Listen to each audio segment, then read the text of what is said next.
Good day, students. Today we will discuss about pumping lemma. Pumping lemma is a tool that proves that certain languages are not regular. A language is said to be regular if it is accepted by a finite automata. It may be a DF, it may be a NF. So, pumping lemma is a tool that proves that certain languages are not regular. So first, what is pumping lemma? Pumping lemma states that all regular languages have a special property. Pumping lemma states that all regular languages have a special property. If we can show that a language does not have this property, then the language cannot be regular.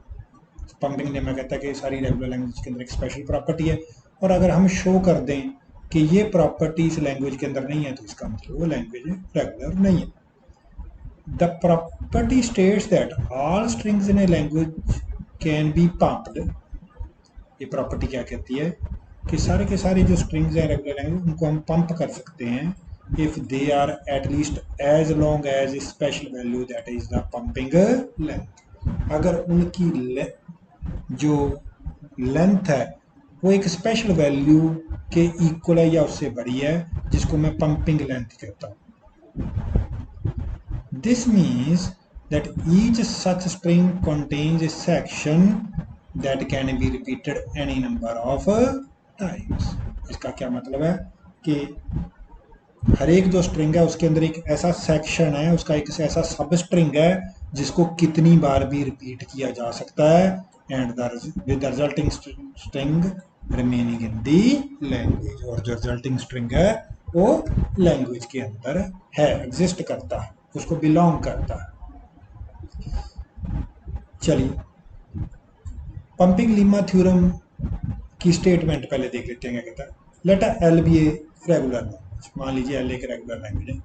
Then there exist a constant N, फिर हमारे पास एक constant N exist करता है which depends on L, जो L के ऊपर डिपेंड है, such that for every string W in L, हर एक स्ट्रिंग जो डब्ल्यू है, कोई भी स्ट्रिंग डब्ल्यू जो लैंग्वेज एल को बिलोंग करता है, such that the length of W is greater than equal to N, जो लेंथ है डब्ल्यू की वो एन से बड़ी है.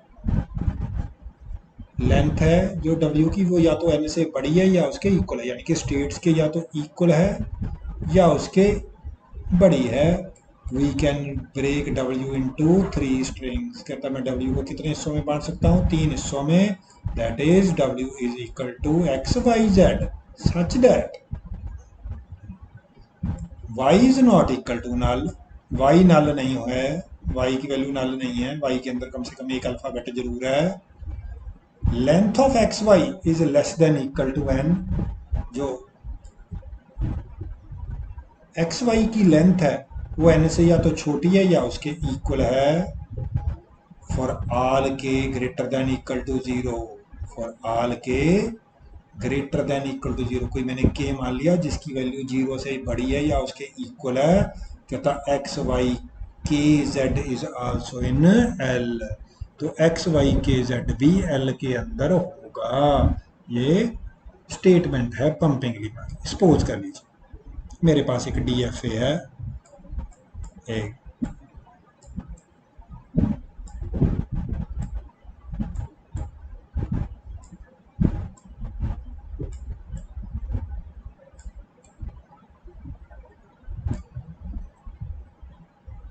चार स्टेट का और चार ही लेंथ का मेरे पास एक स्ट्रिंग है. मान लीजिए ए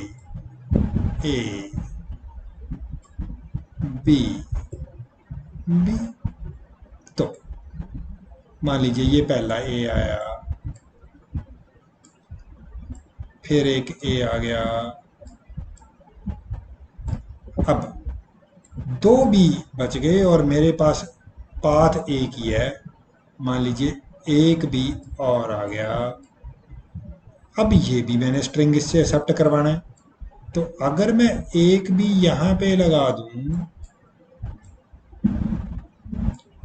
तो ये स्ट्रिंग एक्सेप्ट हो जाएगा. एक ए, दो ए, तीन ए, ये तीसरी बी और ये चौथी।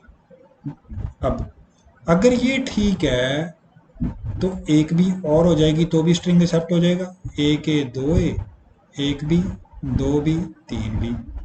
एक बी और हो जाएगी तो भी ये स्ट्रिंग एक्सेप्ट हो जाएगा। एक ए, दो ए, पहली बी, दूसरी बी, तीसरी बी, चौथी बी। एक बी और हो जाएगी तो भी हो जाएगा, एक बी और हो जाएगी तो भी हो जाएगा, एक बी और हो गई तो यही तो ये कह रहा है कि स्ट्रिंग को मैंने तीन हिस्सों में तोड़ दिया। अगर मैं इस स्ट्रिंग को एक्स कह लूं, इस बी वाले स्ट्रिंग को मैं वाई कह लूं और इस वाले स्ट्रिंग को मैं जेड कह लूं, तो ये स्ट्रिंग मेरा तीन हिस्सों में बट गया, एक्स वाई जेड। यानी कि एक्स वो जो रेपिटेशन से पहले का, जेड वो जो रेपिटेशन के बाद में है और वाई वो जो रिपीट किया जा रहा है। वाई नल नहीं हो सकता क्योंकि रेपिटेशन, नल की रेपिटेशन तो नहीं हो सकती, नल का तो सेल्फ लूप नहीं लगाया जा सकता, एक अल्फा एक करेक्टर तो होगा ही होगा। और ये बी कितनी बार भी टाइम रिपीट कर लें, के टाइम्स भी रिपीट कर लें तो भी मेरा स्ट्रिंग लैंग्वेज को बिलोंग करता होगा। यही कह रहा था। ठीक होगी जी बात। आप वाई के अंदर ना जाएं, ए बी भी एक्सेप्ट हो जाएगा। अगर आप वाई के अंदर नहीं जाओगे तो ए बी भी एक्सेप्ट हो जाएगा, बट बी फिर कितनी बार भी आ जाए सारी स्ट्रिंग वो एक्सेप्ट होंगे। ठीक होगी जी बात। पंपिंग लीमा सिर्फ उन्हीं स्ट्रिंग्स के लिए वैलिड है जिनकी लेंथ नंबर ऑफ स्टेट के या तो इक्वल है या उससे बड़ी है। यानी कि 4 स्टेट का डीएफ है तो या तो 4 लेंथ का स्ट्रिंग होना चाहिए या उससे बड़ा स्ट्रिंग होना चाहिए, तभी पंपिंग लीमा प्रूव किया जा सकता है। उससे कम लेंथ पे पंपिंग लीमा प्रूव नहीं किया जा सकता। चलिए एक्सप्लेनेशन देख लेते हैं पंपिंग लीमा थ्योरम की। ये थ्योरम क्या कहती है कि जो स्ट्रिंग W है उसको मैं एक्स वाई जेड के अंदर डिवाइड कर सकता हूँ। एक्स और जेड एम्प्टी हो सकते हैं बट वाई एम्प्टी नहीं हो सकता। X and Y together must have a length at most n। We can always find a non empty string Y. मैं कहता हमेशा एक स्ट्रिंग वाई फाइंड आउट कर सकता हूँ। Not too far from the beginning, जो स्टार्टिंग से ज़्यादा दूर नहीं होगा, of W that can be pumped, जिसको रिपीट किया जाता है। पम्प्ड मतलब जिसको रिपीट किया जाता है। It can repeat any number of times. Note that although y is not equal to null, हमने कहा कि y नल नहीं हो सकता, y की वैल्यू नल नहीं होती।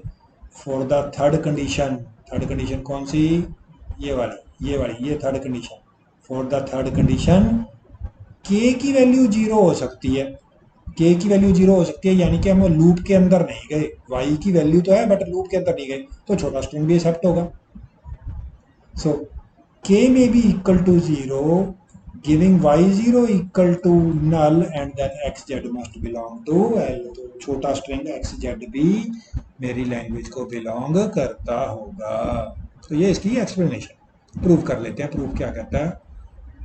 सबसे पहले हम मान लेंगे लैंग्वेज मेरी रेगुलर, फिर हम कहेंगे क्योंकि लैंग्वेज रेगुलर है तो उसके कॉरस्पॉन्डिंगली एक DFA नाम का DFA एग्जिस्ट करता है। क्योंकि एक लैंग्वेज जो रेगुलर है, एक every regular language is accepted by a DFA और every language accepted by a DFA is regular. So naturally अगर रेगुलर है तो उसके कॉरस्पॉन्डिंगली एक DFA एग्जिस्ट करता है। चलिए मान लीजिए इस जो DFA बना उसके अंदर उसकी कितनी स्टेट्स हैं, n स्टेट्स हैं। कितनी स्टेट्स हैं जी, n स्टेट्स हैं। चलिए ये बात याद रखना। अब कोई स्ट्रिंग W मान लीजिए जिसकी लेंथ या तो n हो या उससे ज़्यादा हो। मैंने आपको बताया था कि पंपिंग लीमा सिर्फ उन्हीं स्ट्रिंग्स के लिए वैलिड है जिनकी लेंथ नंबर ऑफ स्टेट के या तो इक्वल हो या उससे ज़्यादा हो। तो मान लीजिए मैंने m लेंथ का स्ट्रिंग मान लिया। कितनी लेंथ का मान लिया, m लेंथ का, A1 A2 up to AM। ठीक है जी। और m की वैल्यू n से या तो बड़ी है या उसके इक्वल है। m की वैल्यू n से या तो बड़ी है या उसके इक्वल है, यानी कि नंबर ऑफ स्टेट से या तो वो बड़ी है या उससे इक्वल। चलिए आगे देते हैं। अब मान लीजिए i इक्वल टू 0 1 2 n, ये मैंने मान लीजिए n लेंथ का मेरा स्ट्रिंग है या n लेंथ का स्ट्रिंग है और m उसके अंदर कैरेक्टर्स है। सो हमने क्या कहा कि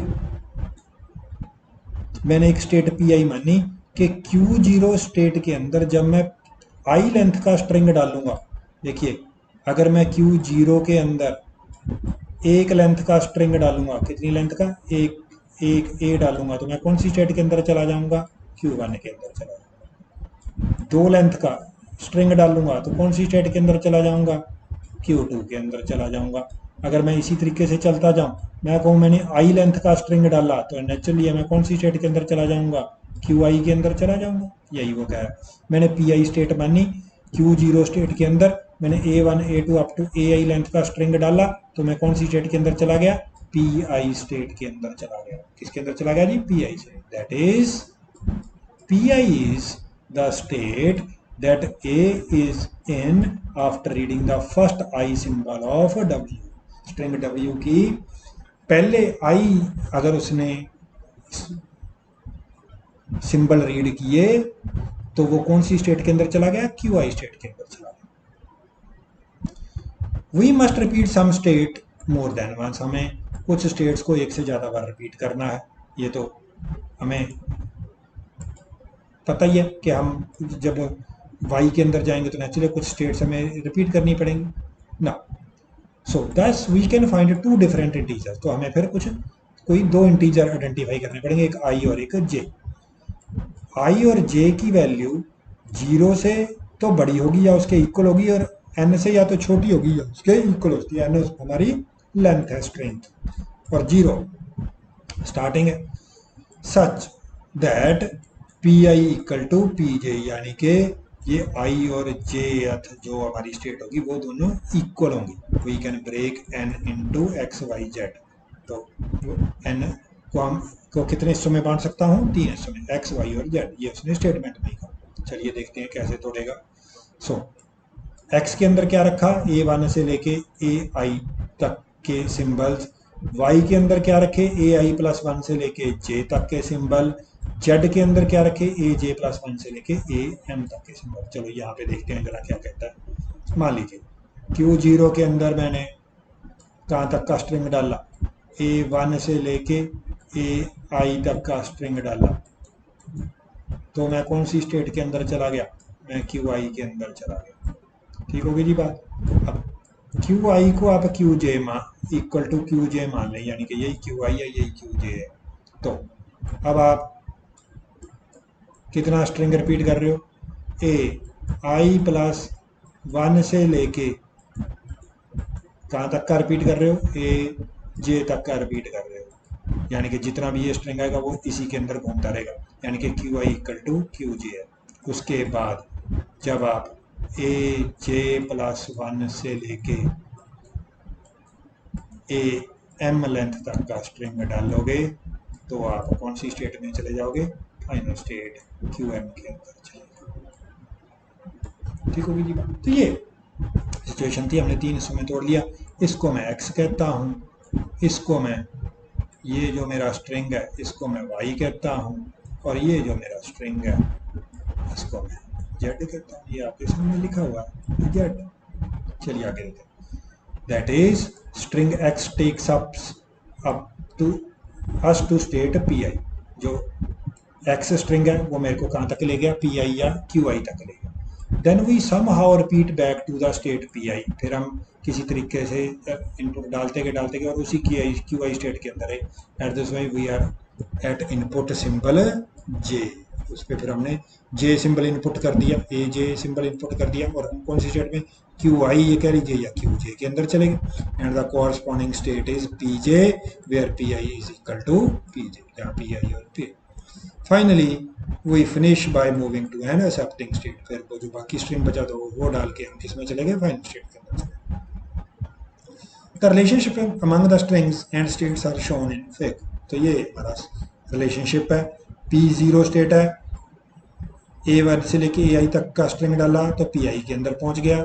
उसके बाद हमने रिपीट किया, AI प्लस 1 से लेके AJ तक का स्ट्रिंग डाला तो ये यहाँ पे ये हमारी PJ भी आ गई, PI इक्वल टू PJ है। फिर AJ प्लस 1 से AM तक का डाला तो हम कौन सी स्टेट के अंदर चले गए, अगर रूल के हिसाब से करें तो QM के अंदर चले गए।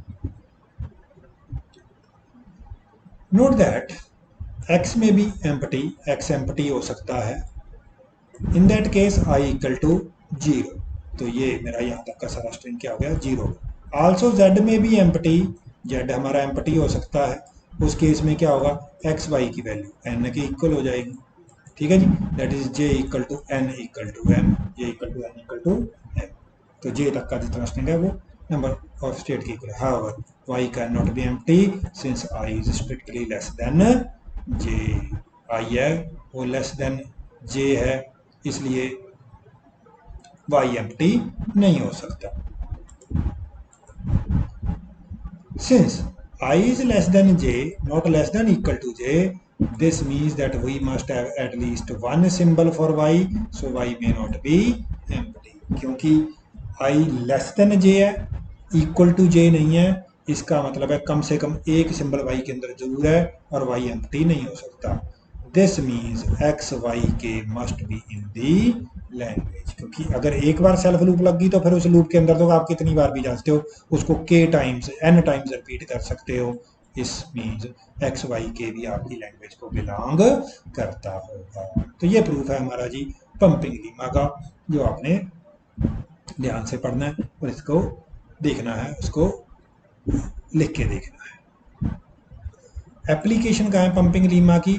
Pumping lemma is used to show that certain languages are not regular. Not regular prove करने के लिए, कुछ लैंग्वेजेस को नॉट रेगुलर प्रूव करने के काम आता है। It should never be used to show a language is regular. ये लैंग्वेज को रेगुलर शो करने के काम नहीं आता, नॉट रेगुलर शो करने के काम आता है। करेंगे कैसे पंपिंग लीमा को यूज? सबसे पहले we assume that L is regular, so pumping lemma should hold for L. अगर लैंग्वेज रेगुलर है तो इसका मतलब पंपिंग लीमा होल्ड करता है। फिर हम पंपिंग लीमा को यूज करेंगे कॉन्ट्राडिक्शन ऑब्टेन करने के लिए। सो प्रूफ बाय कॉन्ट्राडिक्शन है। तो अब आपने क्या करना है, आपने एक स्ट्रिंग डब्ल्यू सेलेक्ट करना है, उसकी लेंथ नंबर ऑफ स्टेट से या तो ज़्यादा हो या उसके इक्वल हो। एक ऐसा स्ट्रिंग पिक करना है जिसकी लेंथ नंबर ऑफ स्टेट से या तो ज़्यादा हो या उसके इक्वल हो। फिर अगला स्टेप, फिर आपने वाई सेलेक्ट करनी है, वाई की लेंथ 1 से बड़ी हो या उसके इक्वल हो। फिर आपने एक्स सेलेक्ट करना है, एक्स वाई की लेंथ एन से छोटी हो या उसके इक्वल हो। फिर आपने जो बाकी बचा हुआ स्ट्रिंग है वो किसको साइन कर देना है, जेड को साइन कर देना है। फिर आपने एक के सेलेक्ट करना है such that resulting string is not in L. एक आपने ऐसा के ढूंढना है कि जो स्ट्रिंग उस के को जो स्ट्रिंग बनता है वो आपकी लैंग्वेज के अंदर नहीं। तो कॉन्ट्राडिक्शन हो गई। पंपिंग लीमा कहता है कि लैंग्वेज को बिलोंग करता है, आप कह रहे हो लैंग्वेज के अंदर नहीं है, hence L is not regular. जब लैंग्वेज के अंदर नहीं है इसका मतलब जो आपने डीएफए बनाया वो गलत बनाया, इसका मतलब है लैंग्वेज आपकी रेगुलर नहीं। देखते हैं, चलिए एक एक स्टेप। जीरो की n is a prime is not regular. सबसे पहले हम देखें प्राइम नंबर ऑफ जीरोस, यानी कि 1 2 3 फिर 5 फिर 7 फिर 11 फिर 13। तो हमने ऐसा देखना है कि प्राइम नंबर ऑफ जीरोस 1 2 3 5 7 11 13 के लिए स्ट्रिंग हमारा ये जो लैंग्वेज है इस तरीके का कोई डीएफए बनाया जा सकता है जो ये लैंग्वेज एक्सेप्ट करता हो प्राइम नंबर ऑफ जीरोस। चलिए देख लेते हैं। सो कॉन्ट्राडिक्शन के लिए suppose L is regular, so L equal to M M L M for some D F A M. क्या मतलब हुआ, मान लीजिए कॉन्ट्राडिक्शन के लिए कि एल हमारी रेगुलर है और उस लैंग्वेज के कॉरस्पॉन्डिंगली एक फाइनाइट ऑटोमेटा या D F A M exist करता है। let m be the number of states of m। इस फाइनाइट ऑटोमेटा m की कितनी स्टेट्स है, m है। Consider a prime p which is greater then m। फिर एक आप प्राइम नंबर p मान लीजिए जो m से बड़ा हो या उसके इक्वल हो। प्राइम p मान लीजिए जो m से बड़ा हो या उसके इक्वल हो। पंपिंग लीमा क्या कहता है कि p को मैं 3 हिस्सों में बांट सकता हूँ, u v w, such that v is या एक्स वाई जेड कह लीजिए या यू वी डब्ल्यू कह लीजिए, किसी ने एक्स वाई जेड के लिए किसी यू वी डब्ल्यू। सो जहाँ पे जो y है या v है वो नल नहीं है। तो क्या कहता है यू वी स्टार डब्ल्यू is a subset of L. U v star डब्ल्यू वो कहता लैंग्वेज को बिलोंग करता है या करता होना चाहिए 10। अब p को p ये मेरा p है, इसको इसकी लेंथ कितनी होगी, u की लेंथ प्लस v की लेंथ प्लस w की लेंथ। बिल्कुल सही है जी, क्योंकि p को मैंने कितने हिस्सों में बांटा, u v w के अंदर, और u v स्टार लैंग्वेज को बिलोंग करता है, v की वैल्यू नल नहीं है, तो p की लेंथ कैसे निकलेगी, u की लेंथ निकाल लो, v की लेंथ निकाल लो, d की लेंथ निकाल लो, p की लेंथ निकल जाएगी ना। For any k greater than equal to 0, मान लीजिए कोई k है, उसकी लेंथ 0 से बड़ी है, तो u की लेंथ प्लस v की लेंथ, उसको k टाइम्स मैंने मल्टीप्लाई कर दिया, प्लस w की लेंथ, वो नेचुरली प्राइम नंबर होना चाहिए। अगर k आप v को आप k टाइम्स रिपीट कर दोगे, जो आंसर आए वो नेचुरली है, वो प्राइम नंबर होना चाहिए। So for k equal to 0, अगर k की वैल्यू 0 है, length of u plus length of w वो नेचुरली प्राइम नंबर होगा। ठीक होगी जी बात, वो क्या होगा, प्राइम नंबर होगा, क्योंकि हम v की y की वैल्यू है या v की वैल्यू है, वो क्या कर सकते हैं, अगर k की वैल्यू मैं 0 कर दूंगा तो ये सारी वैल्यू 0 हो जाएगी, 0 है तो ये दो चीज़ें बच गई, नेचुरली ये प्राइम होना चाहिए। फॉर k इक्वल टू, अब k की वैल्यू मान ली उसने u प्लस डब्ल्यू, k की वैल्यू कितनी मान ली, u प्लस डब्ल्यू, तो फिर आप जोड़ते हैं जरा क्या बना, u की length plus k into v की लेंथ प्लस w की लेंथ, और k की वैल्यू u प्लस w मान ली, तो ये u प्लस w और ये u plus w into v, तो u प्लस w एक ये हो गया और एक ये हो गया, ये u प्लस w इधर निकाल लो, ये u plus w into v है, तो 1 प्लस वी हो गया, 1 प्लस वी और u प्लस w कॉमन निकल गया, ये दो नंबरों का मल्टीपल है, और दो नंबरों का मल्टीपल क्या नहीं हो सकता, एक प्राइम नंबर नहीं हो सकता, hence it is not regular. ये स्ट्रिंग एक्सेप्ट होना चाहिए था, बट ये नहीं हो रहा क्योंकि ये प्राइम नंबर नहीं है, इसलिए ये रेगुलर नहीं है। चलिए नेक्स्ट क्वेश्चन देखते हैं, हैंस l इक्वल टू 0 की and n is prime is not. Next question, A की आई बी की I greater than equal to 0 is not regular. इसको आप ऐसे भी देख सकते हो, कई बुक्स में ऐसे लिखा होगा, ए की एन बी की n n greater than equal to 0, फिर या किसी में ऐसे भी लिखा होगा 0 की एन 1 की n n greater than equal to 0। ये सारे के सारे एक जैसे क्वेश्चन है, बस ए की जगह पे 0 लिख दिया, बी की जगह पे 1 लिख दिया, एन की जगह पे आई लिख दिया, और कोई खास बात नहीं है, सेम टू सेम क्वेश्चन, अगर बुक्स डिफरेंट बुक्स में डिफरेंट के साथ। चलिए देखते हैं क्या कहता है। सबसे पहले assume L is regular and n is the number of states, फिर लेट डब्ल्यू इक्वल टू ए की एन बी, तो स्ट्रिंग मैंने डब्ल्यू सबसे पहले डब्ल्यू माना, तो ए की एन बी की एन, तो डब्ल्यू की लेंथ कितनी हो गई, actually n number of a's है, एन नंबर ऑफ वीज है, 2n हो गई, नंबर ऑफ स्टेट से बड़ी है या उसके इक्वल है, कंडीशन हमारी ट्रू हो गई, 2n लेंथ का स्ट्रिंग है, n नंबर ऑफ स्टेट्स हैं, ये ओके हो गया। चलिए अब देखते हैं आगे। सो बाय पंपिंग लीमा, W को मैं कितने हिस्सों में तोड़ सकता हूँ, एक्स वाई जेड 3 हिस्सों में तोड़ सकता हूँ, जहाँ एक्स वाई की लेंथ n से या तो छोटी है या उसके इक्वल। अब let x equal to a की पावर p, यानी कि x के अंदर p number of a's, y के नंबर अंदर q number of a's, z के अंदर a की पावर r एंड b की power n number of q's। So where p plus q plus r is equal to n, p plus q plus r is equal to n, p plus q plus r equal to n, यानी कि मैंने जो number of a's है उसको 3 हिस्सों में बांट लिया, p q एंड r, और एन बी के अंदर जो बी है, एन नंबर ऑफ बीज वो सेम रहेगा, पी की वैल्यू 0 की नहीं है, क्यू की वैल्यू 0 नहीं है, आर की वैल्यू 0 नहीं है, दस वाई इज नॉट इक्वल, जो लेंथ है वाई की वो 0 नहीं है, वाई की लेंथ है वो 0 नहीं है। चलिए नेक्स्ट देखते हैं। अब k की वैल्यू 2 मान ली, k की वैल्यू 2 मान ली, k की वैल्यू 2 मान ली, यानी कि y कितनी बार रिपीट हो गई, y 2 टाइम्स रिपीट हो गई, सो एक्स वाई स्क्वायर जेड हो गया। सो a की पावर p, a की पावर a, x तो सेम है, a की पावर p, y मेरा a की पावर q है, तो a की पावर 2q हो गया मेरे पास, a और bn ये सेम टू सेम, ठीक होगी जी बात। इसको आपने जोड़ के लिख लिया, जब y को मैंने 2 बार वाई के अंदर में चला गया या वाई का स्केयर कर लिया या 2 बार 2 टाइम्स वाई को कंसीडर कर लिया। तो सो नंबर ऑफ एज कितनी बनी, p plus 2q plus r is equal to p plus q plus r plus q which is equal to n plus q। और n प्लस q n के इक्वल नहीं हो सकता, इस n के इक्वल नहीं हो सकता क्योंकि मेरे को तो सेम नंबर ऑफ एज और सेम नंबर ऑफ बी चाहिए, क्योंकि q की वैल्यू 0 नहीं है, q की वैल्यू 0 नहीं है तो n प्लस q n के इक्वल नहीं हो सकता। तो a ज़्यादा हो गई, b कम रह गई, इसका मतलब है ये लैंग्वेज को बिलोंग नहीं करती।